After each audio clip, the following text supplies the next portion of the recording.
Salut et bienvenue dans cette vidéo. La chaîne Busnono vous propose aujourd'hui un cours sur les espaces vectoriels. Mais avant de commencer, je voudrais t'inviter à t'abonner à la chaîne Busnono et d'activer la cloche de notification pour ne pas manquer les prochaines vidéos. Chapitre 1. Les espaces vectoriels topologiques. Avant de commencer, je voudrais vous rappeler que sur cette chaîne, nous ferons des cours sur les espaces vectoriels, tout simplement. Ok. On commence. Petit 1. Propriété générale des espaces vectoriels topologiques. Premier point, notation. On va donc dire, soit X, un espace vectoriel sur K, K égale à R ou C. Donc X est un espace vectoriel sur K ou C. Soit A, B, inclus dans X. Donc ce sont les parties de X. Et l'opérateur E, inclus dans K. Donc ça veut dire que l'opérateur E que nous voyons ici est aussi une partie de K. On suppose que A différent de l'ensemble vide et B différent de l'ensemble vide et l'opérateur K aussi différent de l'ensemble vide. On pose l'addition de ces deux sous-ensembles A et B égale à l'ensemble des X appartenant à l'ensemble grand X, tel que X égale à A plus B, sachant que A appartient à grand A, petit b appartient à grand B. Et l'opérateur et A est égal à l'ensemble des éléments formés par lambda petit a, avec lambda appartenant à et petit a appartenant à A. Voilà deux ensembles ainsi constitués. L'autre par la somme des sous-ensembles appartenant à un même ensemble. Et le deuxième, le produit de deux sous-ensembles appartenant à des ensembles différents. On va donc dire si A égale à un singleton, on écrit, je vais dire, si grand A est un singleton, c'est-à-dire tout simplement petit a, on écrit A plus B égale à A plus B, petit a plus grand B, et lambda A égale tout simplement à et A. Si par contre c'est plutôt E qui est égal à un singleton, on va tout simplement écrire et A égale à lambda A, tout simplement.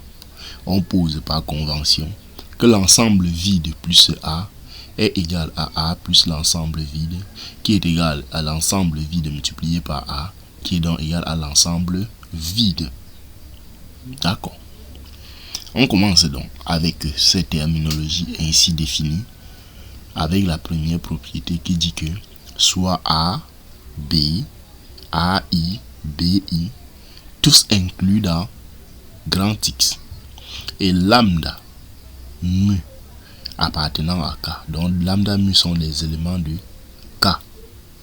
Maintenant, on a toutes les propriétés ici. Voici les premières propriétés. A plus B égale à B plus A. On est ici. A plus B égale à B plus A. Lambda en facteur de A plus B égale à lambda A plus lambda B. Et A plus 1 plus A2 plus A3 égale à A1 plus A2 plus A3.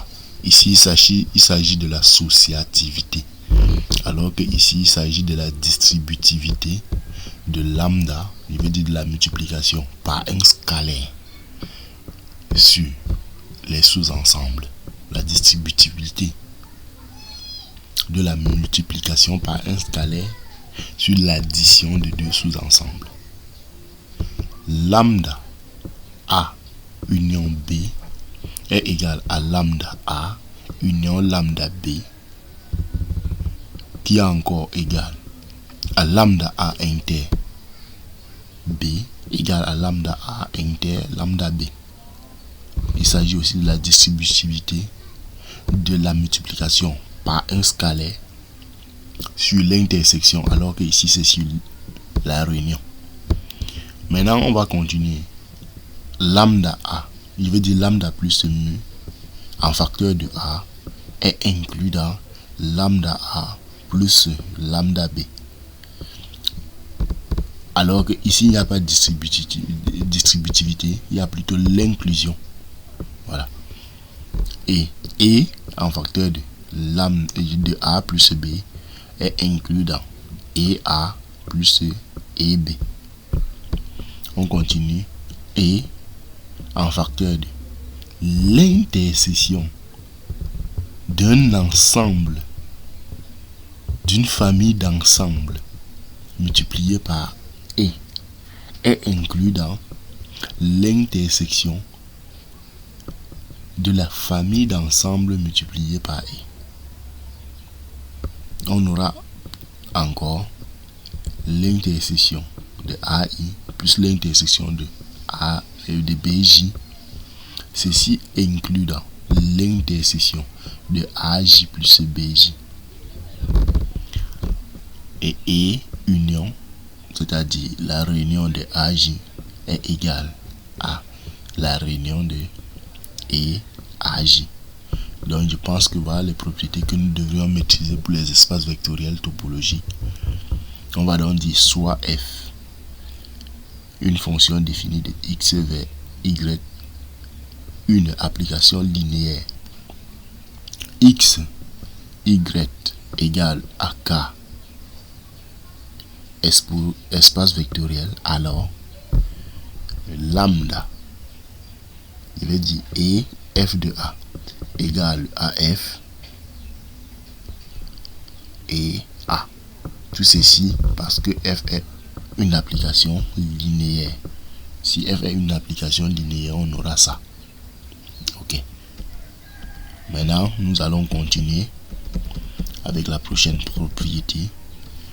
Comme f est une application linéaire, on aura aussi f de a plus b égale à f de a plus f de b.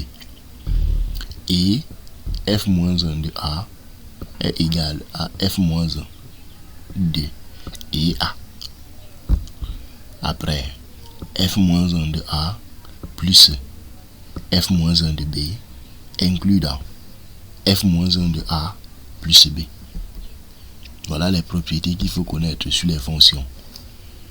Lorsque f est une application linéaire et a et b sont les sous-parties ou alors les sous-ensembles d'un espace vectoriel topologique. Et pour parler d'un espace vectoriel topologique, tout ceci qui est en accolade doit être vérifié. Et si tout cela est vérifié, on doit donc se contenter de toutes les bases que nous nous sommes fixées au départ sur la notion de sous-ensemble de X et la notion de sous-ensemble de K, sachant que K est un espace vectoriel et A et B sont les sous-ensembles de X qui est un espace vectoriel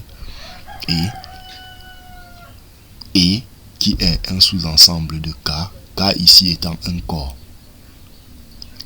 qui peut être soit R ou soit X. Je pense que nous allons nous arrêter à ce niveau et à la prochaine pour la suite. Et dans la suite, donc, nous allons continuer au petit 2, ensemble remarquable dans un espace vectoriel X. C'était donc tout pour cette vidéo.